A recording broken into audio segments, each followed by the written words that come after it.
tell you what, I decided to hang it up in 2006, February to be precise. I was on my last combat patrol in a place called Mosul, Iraq, with the 256th Stryker Brigade of the U.S. Army.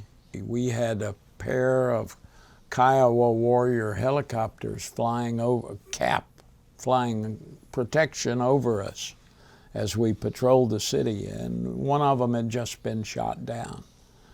And his wingman gave the strikers the exact coordinates of where the plane went down, where the helicopter went down. And we were there in 2 minutes. And we found the wreckage of the chopper, and there were 2 men in it. We pulled it apart with our bare hands and got the pilot out.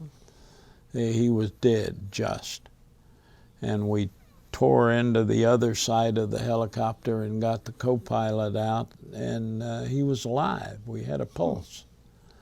And we got him up the side of that muddy pit and into the back of a Stryker to get him to a helicopter landing pad, and he died before he got there. And I tell you, I was standing there in that rain, and thankful it was raining, because you couldn't tell I was crying, because I knew what was going to happen with those 2 families, a wife in each one, 2 babies in each one, all under the age of 4. And an army sedan is going to pull up, and their lives are going to be destroyed.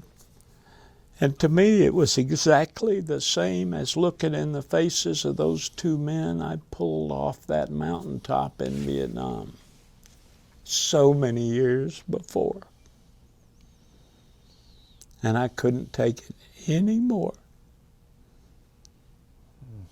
I'm 65 years old, and I'm still running up and down sand dunes after 19-year-old Marines and looking in the faces of dead Americans. That ain't right.